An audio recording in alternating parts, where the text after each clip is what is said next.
Wow, it is getting better and better, greater and greater. Amazing, amazing, amazing. So now we go to our next speaker. Our next speaker is Florence.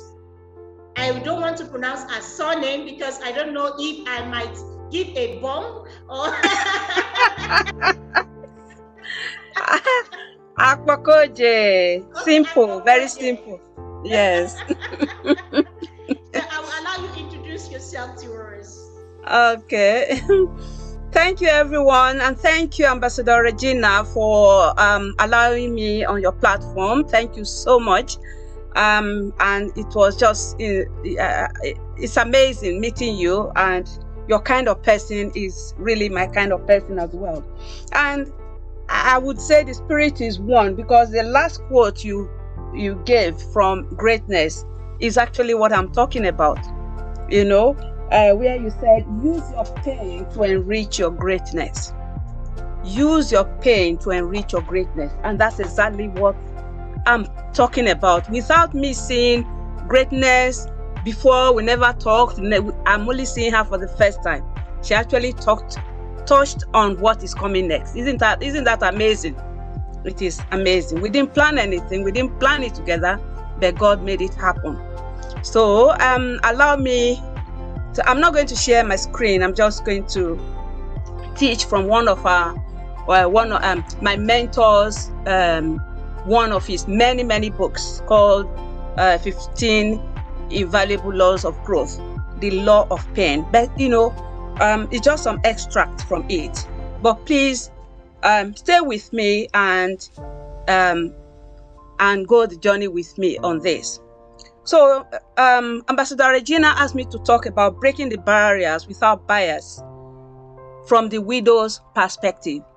And in addition to that, I'll be adding from the Christian perspective as well. Yeah? So what does the Word of God say about widows? I'm sure you are there saying, I've heard all this, and probably you have heard this repeatedly. Yes, you may have. Probably your question may be, what should I physically or practically do to break the barriers without bias? Remember, God asked Moses, what is that in your hand? What did Moses reply? He says, a rod. And that rod became an instrument of destruction of their enemies. The widow of Zarephath had only oil, and this was multiplied over and over again that made her wealthy. Today we are asking you, what is it you have? Is it IT skills? Is it cooking, catering skills? Is it sewing, fashion, designing skills, teaching skills, or much more? Which of these? It may not be among this list I have given. But remember, the earth is the Lord's and the fullness thereof. We are daughters of a Father with endless resources. All we need to do is ask, and He will show us what we have already that we don't even realize or we don't even acknowledge, just as He did to Moses. So just before I go into my speech for today, I just want to share some very quick scriptures with you. This is still not the speech. Just if you need to take it down, you may have to, but I'll just quote them as I go along. In 2 Corinthians 1, 3 and 4, it says, praise be to the God and Father of our Lord Jesus Christ, the Father of compassion and the God of all comfort, who comforts us in all our troubles, so that we can comfort those in any trouble, with the comfort we ourselves receive from God. In a nutshell, what we are saying here is, we are blessed to be a blessing. Yeah? Exodus 22:22 says, you must not exploit a widow or an orphan. Do not take advantage of the widow or the fatherless. If you do and they cry out to me, I will certainly hear their cry. Psalm 68:5 says, our God is a father to the fatherless, a defender of the widows. Is God in His holy dwelling. And again, Psalm 46:10 says, be still and know that I am God. Psalm 146:9 says, The Lord watches over the foreigner and sustains the fatherless and the widow. Psalm 112, verse 2 says, my help comes from the Lord, the maker of heaven and earth. And then Psalm 147:3 says, he heals the brokenhearted and binds up their wounds, such as we bear as widows. And Isaiah 54:5, verse 5, and the last verse is, for your maker is your husband. The Lord Almighty is his name. So why do we have to worry? These are promises of God for us all. So what are we here to talk about today? So pardon me for that preamble. I know we needed it as widows, because I presume I'm talking to widows today. So have we experienced or experiencing pain unimaginable? A story that stood out for me in preparing for this talk is that of Sherry McGuinness. That really helped to explain our situation as widows. Sherry McGuinness is someone who lived through a very bad experience as a person can. No sooner than her husband left home and said goodbye, coming back home soon, he was on his way to work. He was a pilot in one of those planes that crashed in 9/11.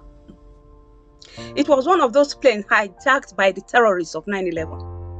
And it was the morning of September 11, 2001. Terry's husband, Tom, who was a pilot for American Airlines, was in the first plane that crashed into the World Trade Center. And of course, you all know the story. Everybody died in that plane.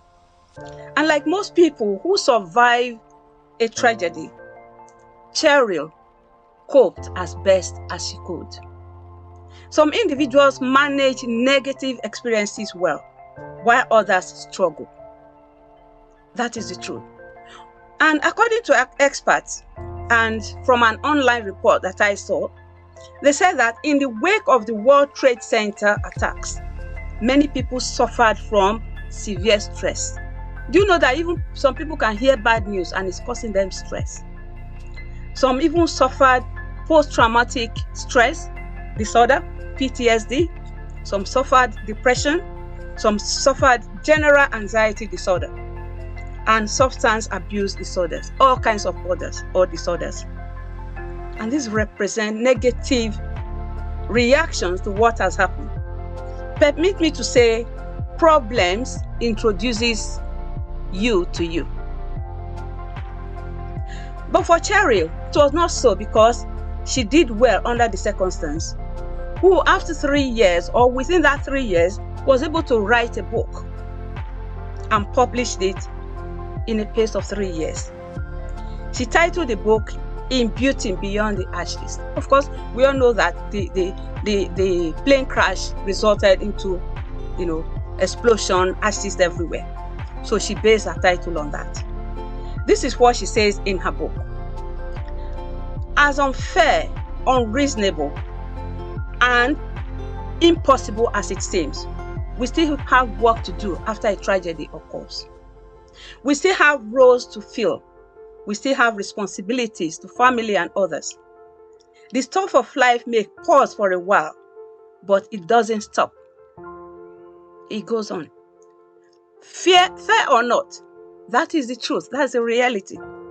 She faced life with determination, and the strength within her even increased after her tragedy. In taking care of her children and running her household as a single parent, as a single mom. But she learned rapidly how to deal with the difficulties of being a widow. Despite having such a personally tragic connection to the 9/11 attacks, Cheryl fulfilled her role. Even at the funeral of her husband, she was made to she volunteered to speak.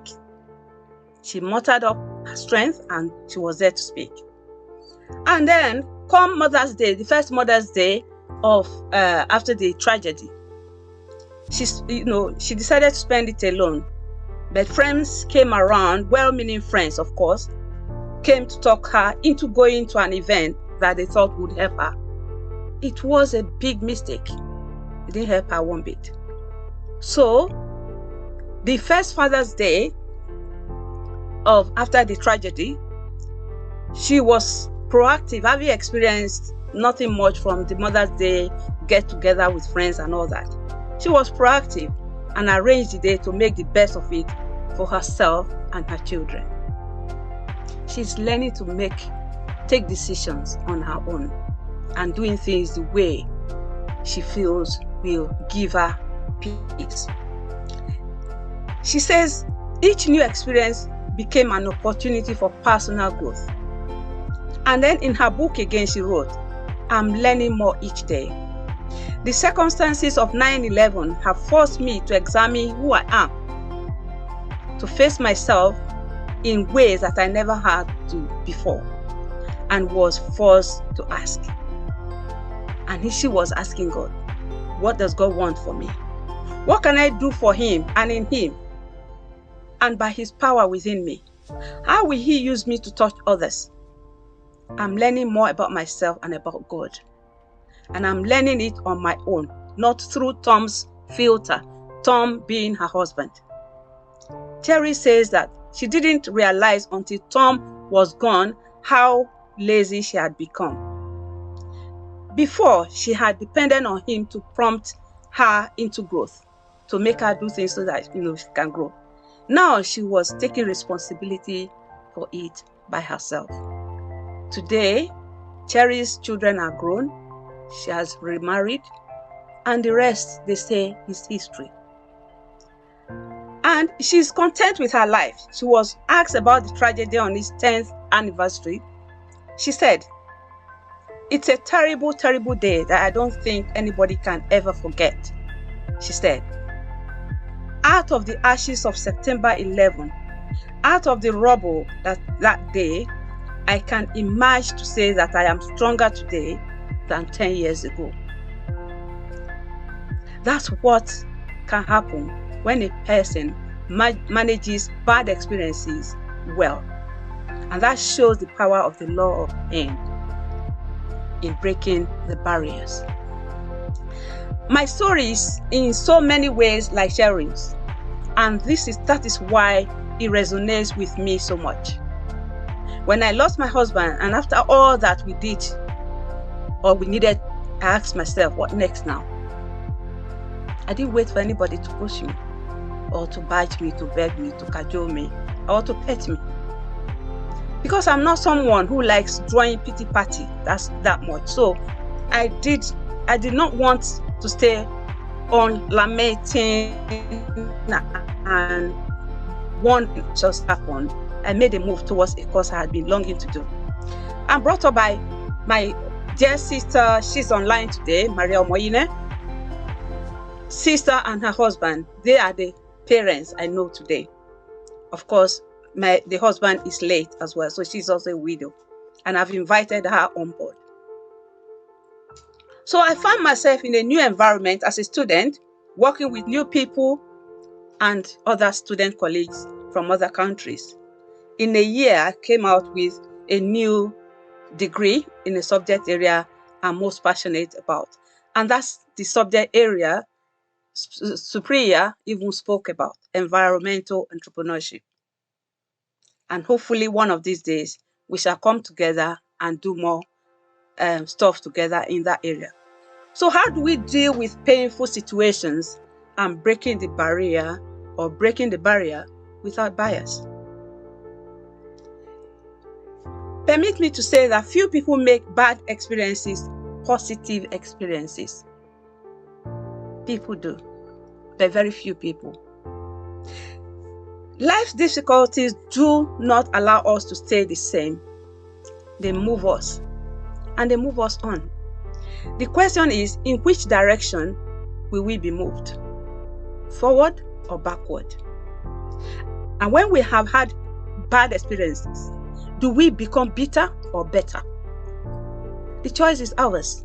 We can choose to be bitter for life. We can choose to be better for life.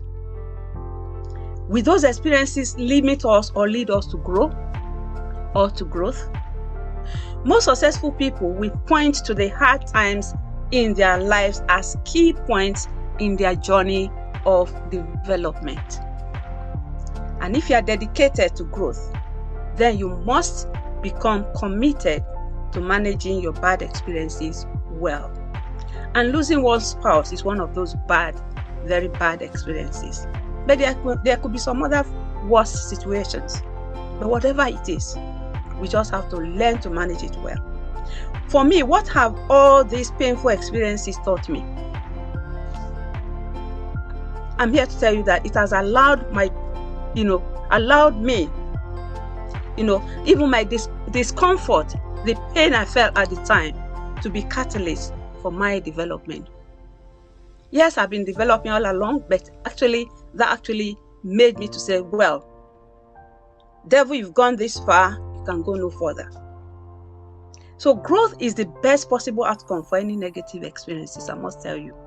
Try it. It is the fact. That is why for me, the first major thing I did for myself is to do a second master's in my favorite line of profession. My foster parents, my sister and her husband, have brought me up educationally. So everything I do is educational. I love education. I love to study. I got my first master's even in their house, and then, recently after losing my husband, I got my second master's because I I quest for knowledge. So the question is, how do we break barriers despite problems? You may want to ask. I have 5 actions we can take in breaking barriers. But if I'm cut short, I might just touch on 2. So please, Ambassador Regina, if you want me to stop, just let me know. I will just do 2 and stop. Yeah? If you want to hear the whole... Let's have 5, please. Okay. Because we want to learn, and we want people out there also to... Okay. So I have 5 actions we can take in turning our pain into gain. Remember what I said, Ambassador Regina quoted from Our Dear Lady, Greatness. Use your pain to enrich your greatness. I want to say this from Frank Hughes. He says, experience isn't really the best teacher, but it sure does serve as the best excuse for not trying to do the same silly thing again. And for this to happen, we need to embrace the following actions. Number 1, choose a positive life stance. Life stance, I don't know if I'm not sharing my screen. So stance is S-T-A-N-C-E, life stance. Is the set of attitudes, assumptions, and expectations people hold about themselves, about other people, and the world in general. It can be our attitude towards money, towards assumptions about our health, and expectations for our children's future, and the list can go on and on and on. Life stance. What life stance have we chosen for ourselves due to what has happened or what is yet to happen? Because things will continue to happen. So life stance is an overall way of looking at things. Are we optimistic about the situation? Being optimistic means, are we friendly? Are we brave? Are we generous? Are we forgiving, cheerful, and trusting, even though everything looks very bleak? Or do we choose to be pessimistic? We choose to be gloomy or suspicious. We choose to be reserved. We choose to be timid, stingy, unforgiving, and selfish. If you can maintain a positive life stance all the way through, you put yourself in the best position to manage bad experiences and turn them into positive growth. And this is what we want. A family therapist, pioneer, and author, Virginia Satir, observed, life is not the way it's supposed to be. It is the way it is. The way you cope with it is what makes the difference. We've heard our dear girl, Greatness, about our own experience. And earlier on in this, before we, as soon as we came in for this call, we heard Ambassador Regina saying to herself, "I'm unstoppable." Let me use that word, because from what you said, that's all I can make out of it. Unstoppable. Problems will come, but how do you challenge it? How do you go against it? You cannot control much of what happens to you in life. However, you can control your attitude, what you say, what you allow yourself to see, what you expose yourself to. And you can choose to rise above your circumstances and refuse to allow negative experiences to undermine who you are and what you believe. And you can be resolved to find something positive to learn in the face of tragedy, just as Cheryl McGuinness did, whose husband died in the plane crash. I have come to adopt a very positive life stance for myself because I believe it gives me the best chance to succeed while putting me in the best position to help others succeed. I came to develop this mindset by way of following this thinking, three thinking. A, life is filled with good and bad. Some of the good, and B, some of the good and bad I can't control. That's life. And some of the good and bad will find me. If I have a positive life stance, the good and bad will become better. If I have a negative life stance, the good and bad will become worse. Therefore, I choose a positive life stance. And that's what I want us to be. Choose a positive life stance, number one. And to a large degree in life, you get what you expect. Not always, but most of the time. So why would I want to expect the worst? And John Greenleaf Whittier, a poet, wrote this: "No longer forward nor behind, I look in hope or fear. But be grateful, take the good I find, the best of now and here." And that is what makes the life we have more livable and also make life's lessons more learnable. Take a positive life stance. Number two, embrace and develop your creativity. I've heard that said in the first speaker, Supriya. Creativity. The last set of pictures she showed is telling you how you can save the environment, how you can make life better for our future generation. There's a book written by Broadland. It's called Our Common Future, that talks about you using today, do not jeopardize the life of tomorrow. And that's exactly what Supriya talked about. So creativity is what we want to talk about in number two. And again, there's a story about a chicken farmer whose land was flooded nearly every spring or rainy season, as we will call it in Nigeria. He didn't want to give up his farm and move. But when the water backed up into his land and flooded his chicken farm, it was always a struggle to get his chickens to safety or to higher ground. Some years he couldn't even move fast enough, and a lot of his chickens died. After the worst rainy season ever, he, and having lost a lot of almost entire flock, he came into the house to meet his wife and he said, "I've had it. This is too much. I can't afford to buy another place. I can't sell this one. I don't even know what to do." Throwing up his hand in resignation. Do you know what his wife said? The wife said, "Buy ducks." Well, as funny as this might sound, it is true anyway. Ducks can swim, chickens don't. So don't invest in chickens, invest in ducks. So this is a creativity. The people who make the most of bad experiences are the ones who find creative ways to meet them, like the farmer's wife in the story. They only see possibilities within their problems.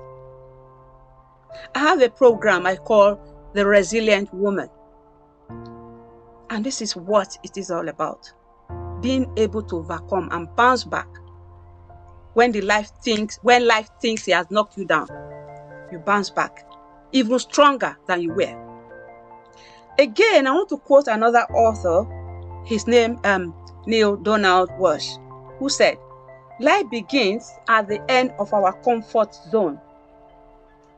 I also believe that creativity begins at the end of our comfort zone.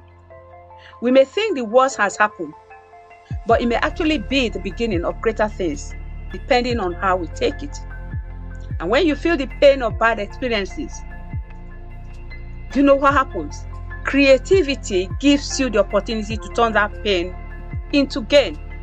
Just reiterating what greatness said. And this is it. The secret to doing that is to use the energy that comes from either adrenaline or anger, what we Christians we call holy anger, and use it to solve problems and learn lessons. And when you have a bad experience, instead of letting it discourage you or make you angry, try to find a way to let it prompt your creativity. This will open doors of great opportunities. Point number 3. It says, embrace the value of bad experience. A lot of us will mourn, oh why, oh why, oh why, why me, why that, why this. From now till tomorrow we're still asking, why this, why that. For me, I always try to see something positive in a negative experience, after a while, because it doesn't happen immediately. And I always ask myself, what is it I need to learn from this? It's difficult to meet the negative experience in the moment with a positive mindset. You sometimes go into a shock when something happens, and then deep reflection of what has happened will actually release you, and you start thinking better again. This does take time though, but if you can do that, you will always be able to learn something from it. Especially when you are a prayerful person. Permit me to say that. I have had so many bad experiences in my life, and I use the same principle. And I say, God, what do you want me to learn from this? It's always the question I ask. Time will not permit me to share a lot of these stories. There are quite many. Here, Charles Kettering has this to say. He was the head of research at General Motors. He says, you will never stop your toe standing still. The faster you go, the more chance there is of stopping your toe. But the more chance you have of getting somewhere. I don't know if we understand this. When you're standing still, you can never hit your toe against anything. It's when you're moving. So you think of it. So this is very true to life as well. And in other words, where there is no struggle, there's no progress. Facing difficulties is inevitable. We can't do without it. There's nobody here on earth, rich, poor, multimillionaire, anything you are at all, or very, very poor person, we all have challenges. It is how we deal with it that matters. And learning from it is optional. Not everybody can learn from it. Because believe you me, a lot of people will ask questions from now to tomorrow. Why me? Why me? Why not another person? Why should it be another person? So whether you learn is based on if you understand that difficulties present opportunities to learn. So treat them accordingly. Ask God, what is in this? What do you want me to see here? Of course, He will answer you. Our point number 4 is this. Take responsibility for your life. Take responsibility for your life. We need to recognize that our circumstances don't define us. Don't allow it to define you. Don't let anybody corner you and say, yeah, this is it for you. It's all over. We've seen you now. Yoruba will say, oh, the breeze has blown. We've seen the yansh of the chicken. That's not you. That's not me. There are, all such circumstances are outside of us and need not impact us negatively. They need not impact us negatively, especially regarding our values and our standards. We must not compromise. Even if I can use greatness as an example. She's been given conditions. If you get married, this is your place. This is where you need to belong. You don't have a choice. And most men are like that, especially when they are wealthy. Just keep raising the children, look after the children. Some women, they actually go into depression doing this. Thank God for a neighbor who rose from this depression. She was in that situation. She's beginning to be herself again. And at the same time, we must take responsibility for our life and the choices we make. There's a psychiatrist, Frederick Flatt, who wrote a book on resilience. Remember I told you I'm a resilience coach for middle-aged women. He is also a psychologist. And he wrote this, and he says this: winning life's toughest battles indicate that people who overcome bad experiences avoid the label of victim. Don't say I'm a victim or I've been victimized, but take responsibility for moving forward. Yes, you brought me this far. You will not see my end yet, and you will not see my end. Even if you will see it, you will see it in a better light. That should be our confession. They don't say, oh, what happened to me is the worst thing in the world, and I'll never be free from it. Why make such statement? Rather, we choose to say, what happened to me was pretty bad, but other people are worse off, and I won't give up.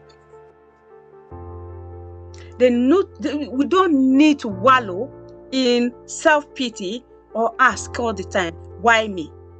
They look on the bright side of things.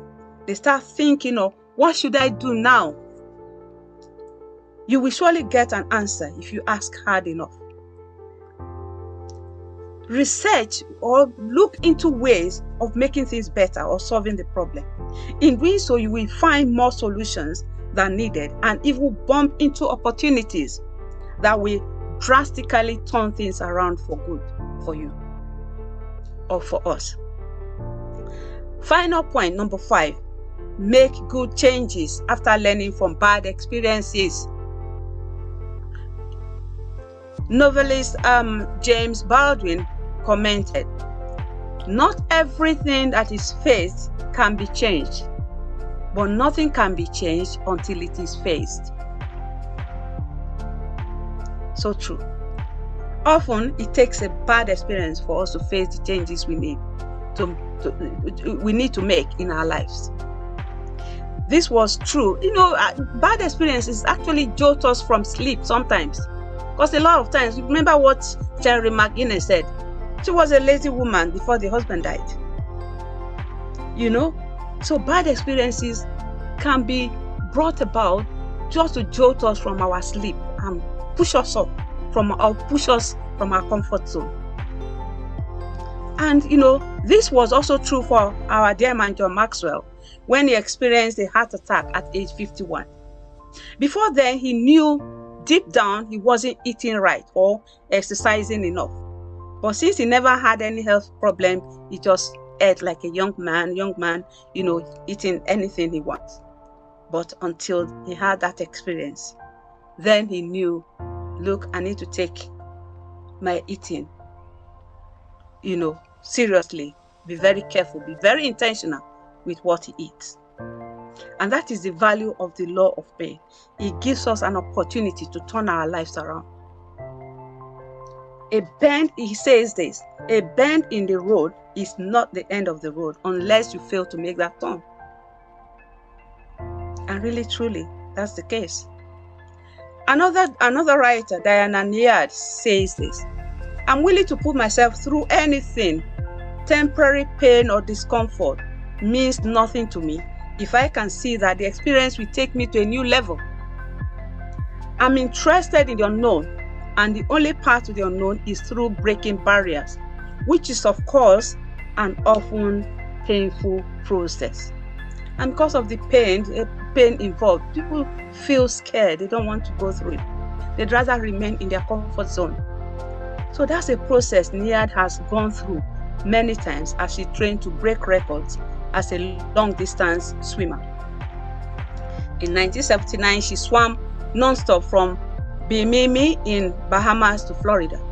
It took her 2 days, but she made it. And her record after that stood 30 years on. So the next time you find yourself during a bad experience, remind yourself that you are on the cusp of opportunity to change and grow. Look at growth. Whatever we do will depend on how we react to our experiences and the changes we make as a result of that. We need to allow our emotions to be the catalyst for change. Think through how to change to make sure we are making good choices, and then take action to break that barrier honestly, ethically, and evenly. At the end of the day, the sky, they say, is no longer the limit. We used to say the sky is the limit. It's no longer the case. We can do more. And someone once said, hit for the aim at the moon. Even if you fall as a star. So don't limit yourself.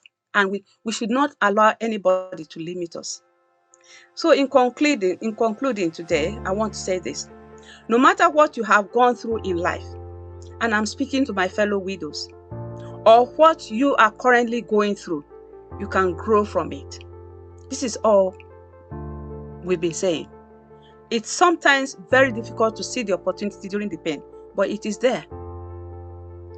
You must be willing to not only look for it, but pursue it. And as you do, perhaps the words of William Penn will encourage you. No pain, no palm, no thorns, no throne, no girl, no glory, no cross, no crown. Happy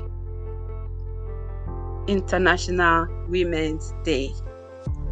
Wow. Stay blessed. Wow.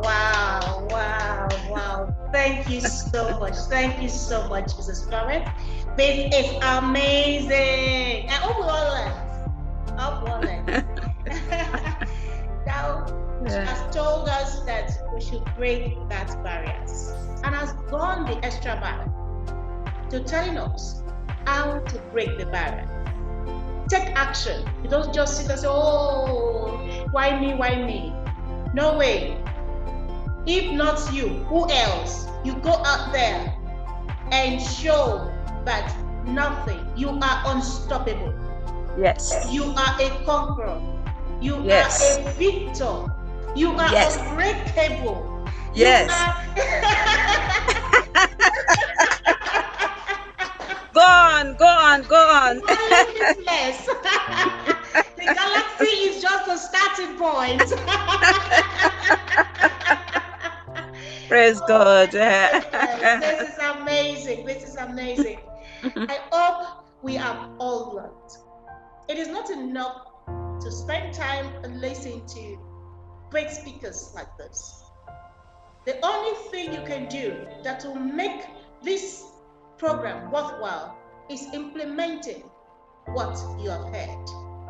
Today you have learned that no barriers can stand before you. Mm-hmm. No barriers at all. And I'm here to tell you that for you to break all barriers, first of all, you must have a relationship with God. Because all barriers, He created all things, and He can make all things, even the most impossible situation, to become right. It can. Yes. So if you don't have a personal relationship with God, it might be difficult breaking barriers easily. So I want to encourage us, if you've not accepted Christ as your Lord and personal Savior, please do. And they will say, oh, Dr. Regina, Ambassador Regina is going religious. This is not being religious. I am telling you the facts of life. I have seen many Christmases, as I tell people that I know. And the secret is true. The secret of success, the secret of breaking barriers, of staying positive, of being on top and never beneath, is to sit in the heavenly places which you've already been placed. And there you rule. We are rulers. So as women, as a young girl, as a young lady, learn to rule in your space. You are a ruler. Do not allow life to beat you blue black. No. Do not allow that. You can break all barriers without bias. Yes. Without the bias of culture, without the bias of economy, without the bias of whether you're female or male, without the bias if nobody has even succeeded in that field or not. Yeah. I am a living testimony of breaking new grounds. You know, when we started this, I told you I am unstoppable. What happened today, if it were some people, this program would have been cancelled. But I'm not even under pressure. And it has turned out good. So I want to encourage us, but the galaxy is your starting point. You are limitless. Don't say, oh, my father couldn't send me to school, and that's why I can't make it. No, start today. Yes. We have open university.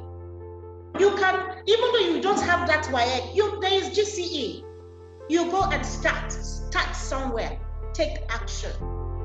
And you now say, I'm a young graduate, I've graduated, and people that graduated before me have no jobs. Who said that you must join the League of Being Jobless?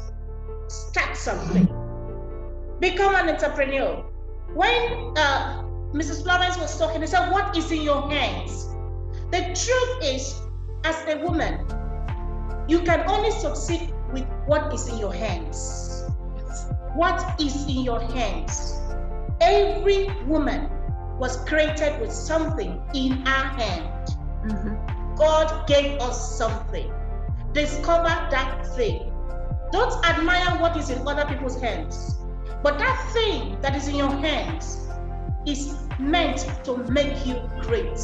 Yes. It's meant to make you an Amazon.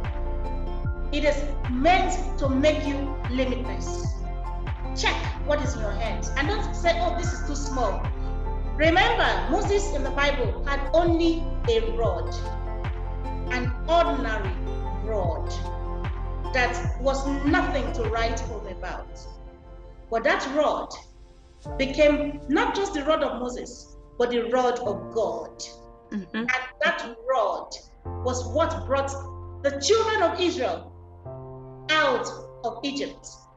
So what Egypt are you in today? What challenges are you in today? It is the rod in your hands, what God has placed in your hands, that can take you from your Egypt today to the promised land. So I'm so excited. So do we have questions? Oh, well, thank you so much. Okay, so if we don't have any questions, I'm sure we all learned. So I would like to call at this point the manager of raised hands. Okay, Esther. Okay. Good evening, everybody. Good evening from this side. I'm privileged to be here. Thank you so much, Dr. Regina. And thank you to Dr. Florence and to every other speaker. I really gained a lot. Thank you so much, everybody. So my question is this. How do you discover that thing in your hand. I've heard that saying a lot of times that you have to discover, and there's sometimes, Oti, you have to discover a gift or something that is in your hand that God has placed in your hand. That's your source of prosperity. So, like, how do you discover that when you feel that you are multi-talented? That's my question. Like, how do you do that? Yeah, thank you. Yeah. Did I hear you say multi-talented? Yeah. Yes, ma'am. Yes, ma'am. Oh, okay. Make a list of every talent you've got, and out of the whole lot, which one do you do best, or which one are you most passionate about? Hold on to that. Push that forward. Do not let go of the others. They will come at their own time. But make use of the first one that you are most. If you will put them on a scale of 1 to 10, assuming you have 10 talents, put them, make a scale of 1 to 10. Where would you place each one of this? Oh, I can sew. Yeah? What number does it stand? Number 1 or number 5 or number 10? All of them cannot be on number 10, remember? Yeah? So make a scale, put them, and even the ones you've rated high, maybe you've put 2 at 8, 9 or 10, and you, out of those 2 you've put there or you've rated highly, which of them could you do that can profit you the more, or that you can do passionately, or something you can do even if nobody pays you, you want to do it and do it well? Because remember, it's not all the time we think about money. Yes, money will come once you are doing what you're doing and doing it well. But if it's something you can do, even if nobody pays you, you are still passionate to do it. You are not just doing it for money. Believe you me, whatever you do in that line, in no time, money follows. Imagine people who blog, or they call it vlog as well. People who vlog or blog, when they start, they were not earning money. But because they are passionate about what they are doing and the topics they are writing about, they carry on. Before long, they hit thousands. They begin to get money. So it's about what you love doing, what you are passionate about. Have you ever heard about from passion to profit? Have you, Esther? Are you with me? Yes, ma'am, with you. No, I've not heard about that. Yeah. From passion to profit. Whatever you are passionate about and you can do it well, in no time it will turn to profit for you. If we have so many talents, when you are trying to do all of them at the same time, people say jack of all trades. Although some people will interestingly translate it to be master of all. It's not possible. It is master of none. Unless you sit down and analyze, yes, I can do this, I can do that, I can do that. But which one can I do? Which one am I passionate about the most? So this is my question. I don't know if you feel satisfied with that answer. Yes, ma. Thank you so much, ma. Yeah. It's an eye-opener. Yeah, thank you. Yeah, you're welcome. Fantastic. Great, great, great. So, Ambassador Supriya is not here. So for the 2 speakers left, one word for all those listening to you, all those online, all those that will download this later, listening to you. One word, what do you have for them? Greatness. Greatness, are you still there? Hello, Greatness. Okay, I don't think she's. Yeah. Okay. Maybe it's okay. Okay, Madam Florence, one word. Yeah. Okay. One word.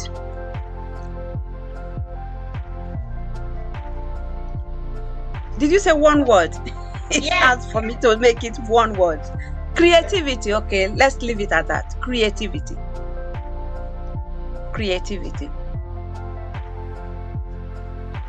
We've lost you. Okay, we can break the barriers through creativity. Fantastic. Yeah. So, thank you so much for joining in to celebrate women with us today.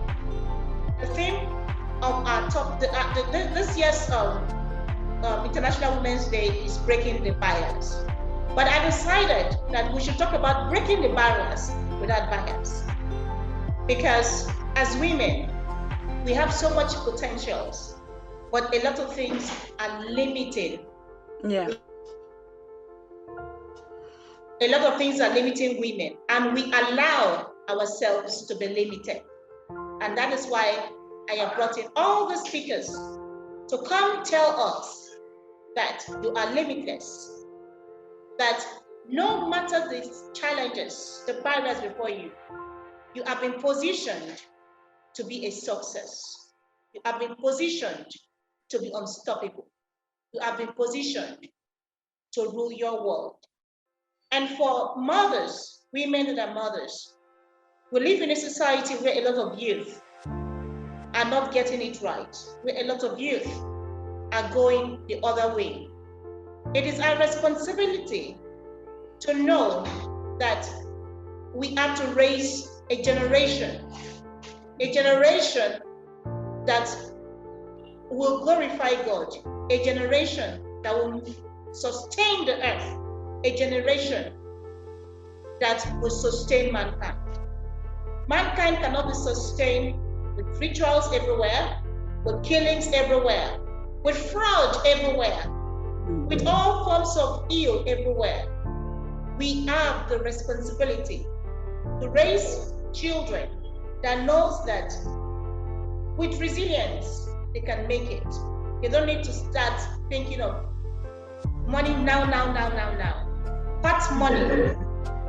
When you take hot food, it burns the fruit. Hot money burns the fruit.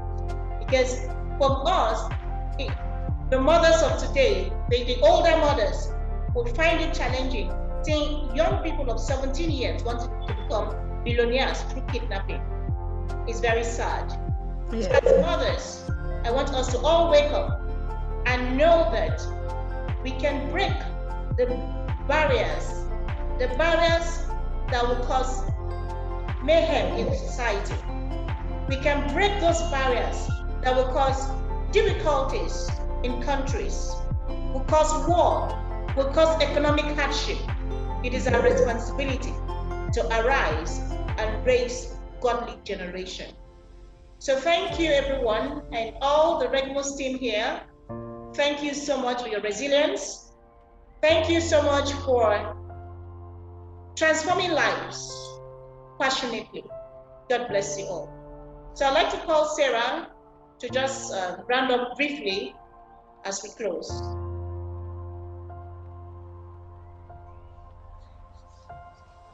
Is Sarah Inem on this call?